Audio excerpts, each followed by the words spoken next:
So I'm here with radio host DominiqueDaDiva here in Norfolk, Virginia. I'm very, very excited to have her this week for our ShineHard conversation.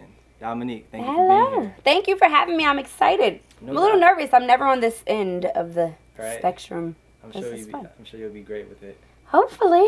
What you got for me? So it's always fascinating to me when I speak to talented and successful people, learning about where they got started and how their journey really began. So tell me a little bit about what growing up was like for you. Growing up before radio or growing up? Like when you were a kid. I've always pretty much been that performer. I've pretty much like been in my room on my karaoke machine performing something. I used to play Apollo outside.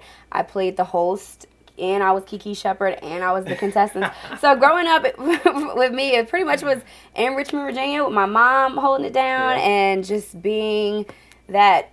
I just always wanted to perform or, you know what I'm saying, have the, I guess, what's the word for this? Spotlight type thing. Just entertainer. So I like to do that and like to make sure that everyone around me at all times is having a good time. But that's just been since I was little. Hence the name DominiqueDaDiva. Anybody that knows me from back then are like, yeah, that's the same girl that talks too much now. Same person. Charisma. If that's the word. Yeah, I think that's the word for you. Sure thing. So it was pretty cool. So who did you look up to as a kid? Mostly Janet Jackson, can I say that? True. Wendy Williams and Beyonce. And my mom. Yeah. Those are my top, what was that, 4? Yeah. Those are my top women. How did you get into radio? Well, I started interning when I was at Virginia State. Sophomore year, I gave the station I was interested in, Richmond 106.5 The Beat, a call, and I'm like, I'm trying to intern, I'm trying to get in there. They're like, you're too young, you know, you want to give it, you know, can you get into your junior year? But I'm just like thinking ahead, like, okay, just wanted to let you guys know, I'm totally interested in doing this.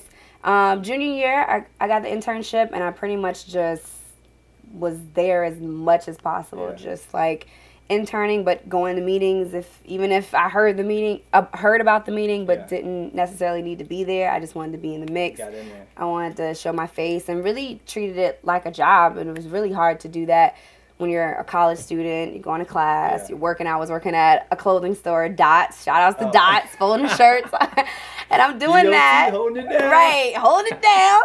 With 15 hours a week, and you're trying to, you know, juggle going to class, going to your internship that's 30 minutes away, and working. You're only working 15 hours a week. You're not really making any money, but I just really wanted to grind it out.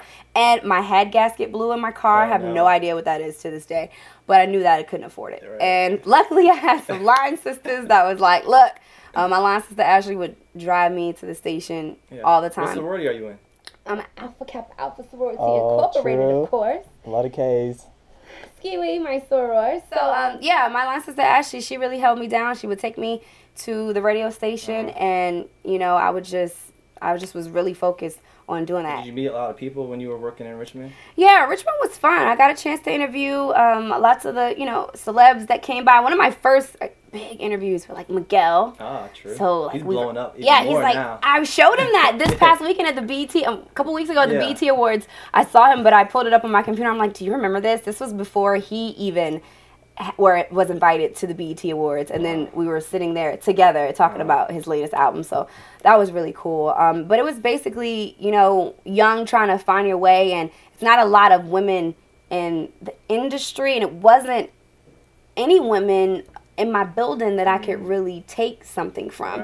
I was around men and DJs all the time, so you're trying to find your way, but you also I had to realize, okay, they're guys, I can't maneuver or say, you know, how they, you know, what they say or how they say. So I had to find my own lane. So 3 years you've been here at iHeartRadio? Yes, in Norfolk in the 757. I've been with iHeart since I was 19. I'm 27 now. I feel like, is that old? No. Okay, do you guys see green hairs? Do you see gray hairs? It's like one, but no? Okay, a little bit. So how important do you feel social media is to the career of a radio host? Well, I can't speak for everyone, but I can just speak for me. I love social media. It's so crazy because I kind of wish that this was like something I could have taken in college, added to my mass comm. There's a lot of companies hiring now for social media managers. I feel like it's an awesome platform to further yourself. I have things that I want to do outside of radio, and that's why it's so important to me. I think it's the best way to connect with your fans, or not fans, with your listeners and your peers. Right. I just feel like I have like every social media known to man. Known to man. I have Periscope, Snapchat. I mean, if they come out with something next week, I'll probably get that too, if that's where my divas are. Right. You know, I just feel like it's just that further step in connecting. A lot of times when I see people out, they just want to give me a hug, and I'm like, wait a minute, where's this coming from? They're like, I follow you on Snapchat. And I'm they like, know you. So now it's only weird when they feel like they know you, and you like, what, you don't know me, bro. Right, wait like, for them. The swerve. Like, swerve, like, coming up like we cousins or something. But no, it's great because they feel like they know you, and they feel connected to you. Once they feel connected to you, you know, girls tell me all the time, you my friend in my head, or I love you, or, you know, and that's great because if they have that interest, or if they always feel connected to you, they will follow you wherever you go, no matter what station you're at. So I feel like social media is very important. I know I couldn't live without it. There's not a day it doesn't go by that I'm not posting something, whether it's funny, but it just shows that you're relatable, and it kind of helps, you know, you set yourself apart from everyone else that's doing radio, or from every other pretty face. You know, it's like, what is it about you? What are you saying that's different? How are you saying it different? How are you grabbing their attention? Because a lot of times every day we're all saying the same things as far as news stories or current events and what's going on, but it's like, what are you going to do to make me come to your site to read, you know, to DominiqueDaDiva.com? You know what I'm saying? You have a website. Yes, DominiqueDaDiva.com. You know, so you can get all the daily dirt, and the app is coming soon. Plug. So, is it really important to be the first to have the news? No, it's not important to be the first. It's important to just put your own spin on it, I guess. I hear you. To draw those people to wherever you try to draw them to, whether it's your show or whether it's, you know, a website. I think that's what's most important. So where do you go to find your entertainment news? There's a couple different blogs out there. I'm not giving my secrets away, man. Golly. It's a couple different other blogs. Need to know. And it's not hard to find. It's pretty much everywhere. And Nicole Bitchy? Yeah, I'm so sad that she decided to leave the blog. Oh, she stopped. I'm not sure I didn't if know she that. sold it or what, but she stepped away from it. So I think she's gone on to other things. But that was a site I would visit all the time. Baller Alert? I love Baller Alert, too. Yeah. What else? Rhymes with Snitch. Y'all don't know nothing about that. Rhymes put with me Snitch. on. I don't know about that one. Rhymes with Snitch is another good vlog. And, of course, the usuals, like Gossip.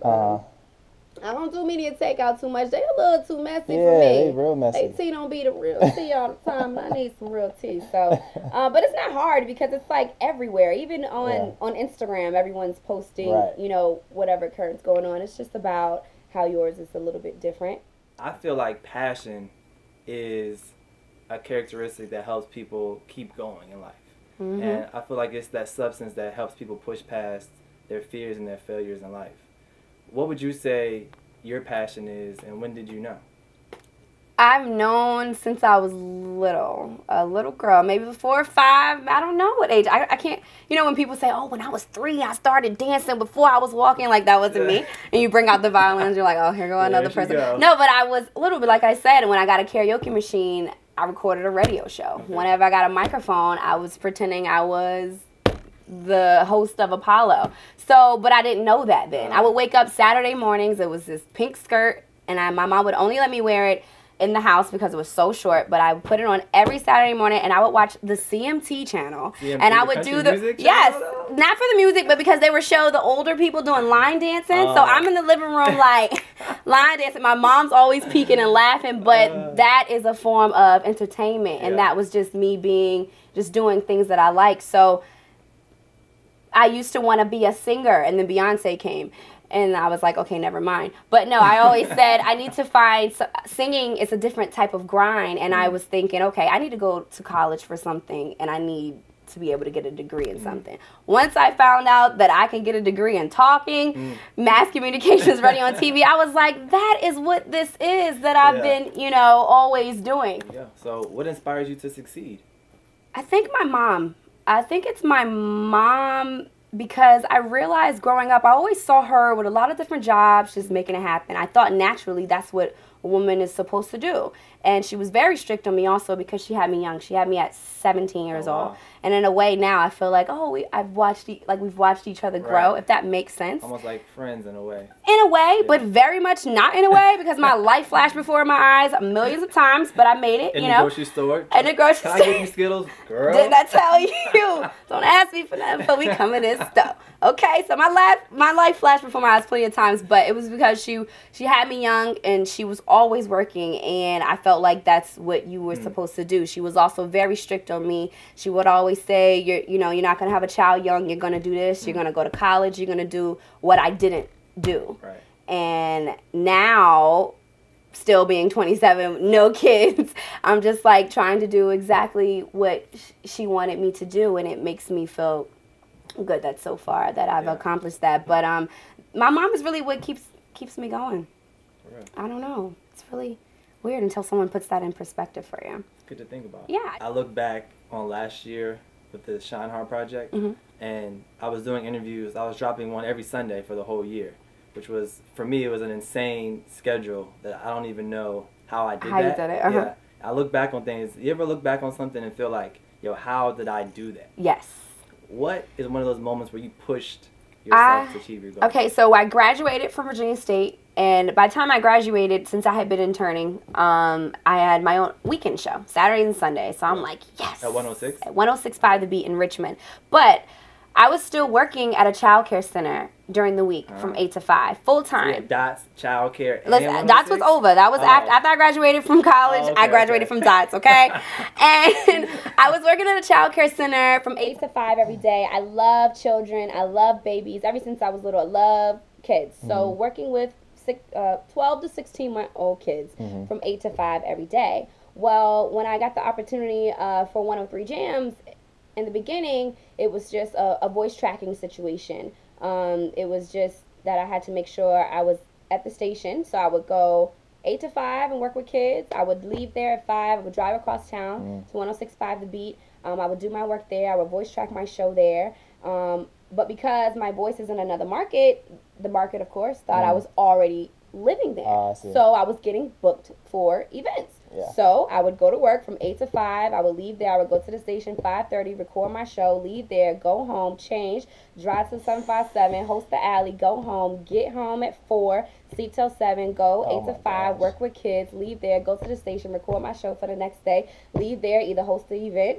or go home and do it all over again. I did that for a whole year. I was losing my mind. Yeah. I was 15 pounds skinnier. I had money in the bank because I didn't have time to spend it. I was so tired, and I remember crying like, something's got to give, but I can't quit anything. Right. I can't quit the daycare because this is my money. Right. I'm working with kids all day, and the kids' parents are trying to figure out why the ideal image laser hair removal girl is working in here. But a lot of times people think that once you get on air, even part-time, that you're good. If you're on air at all, they like, oh, you good. Right. You made it. It's not even half the battle. You have to pay your dues. So, yeah, I would tell my parents, hey, I'm also a radio personality or aspiring, or I'm on air.